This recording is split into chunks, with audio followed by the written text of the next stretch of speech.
Едноминутниот молк за жртвите од дискотеката Пулс, кој доаѓа по половина месец од страна на народните избраници, го прекина и собранискиот молк, откако денеска народните избраници по речиси 2 недели пауза се вратија во собраниските клупи на седниците. По критиките во јавноста, дел од пратениците се правдаа дека сепак иако немале седници и комисии, доаѓале на работа и работеле во изготвувањето на законски решенија од своите канцеларии, а едно од тие и законот за јавен ред и мир, со кој се забранува внесување на пиротехнички средства во затворен простор, кој предвидува драконски казни доколку ова не се почитува.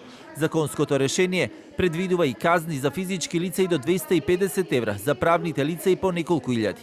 Законот го регулира, односно забранува пристапот на малолетници во дискотеки и слични локали. Потребата од ова законско решение на пленарната седница ја образложија пратениците од парламентарното мнозинство. Да нема веќе толеранција, да нема импровизации и да нема повеќе несреќи. За таа цел во скратена постапка и овој закон за прекршоците во јавниот ред и мир, генерално се стеснува обршот спрема користењето, односно ризиците со пиротехника во затворен простор. Исто така, со законот се предвидуваат и механизми и регулатива со која што на прекршителите глобите се зголемуваат, некои се двојни, за оние со повторени прекршоци дури се предвидува и мерка притвор. И опозицијските партии се изјаснија дека ќе дадат поддршка за ова законско решение кое доаѓа како резултат на настанот во кочанската дискотека Пулс. Во однос на анкетната комисија која од СДСМ ја најавија, денеска велат ќе и дале прво шанса на истрагата.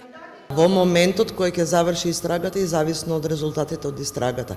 Цело време низ пресконференциите и од страна на раководството, меѓутоа и од страна на пратениците, дека оставаме шанса да видиме неселективна и професионална истрага и врз основа на истрагата ќе ги градиме идните ставови на Социјалдемократскиот сојуз на Македонија. Настаните во Кочани ги мобилизираа партиите на повеќе терени. Се уште останува да се испегла и форматот на анкетната комисија која бараше опозицијската СДСМ, на која би се следело како тече истрагата за дискотеката Пулс, и дуи бараа формирање на собраниско тело, додека ВМРО ДПМН пак предлагаа ваквата комисија да има поширок опсег и во неа да бидат вклучени и настаните од модуларната болница во Тетово и Бесатранс. Се актуализираше и темата за лидерска која иницираше лидерот на СДСМ Венко Филипче, кој во изјава за телевизија 24 најави дека ќе предложи сите партии да застанат зад еден независен кандидат за градоначалник на Кочани, зашто премиерот му одговори дека е прерано да се дебатира на таа тема,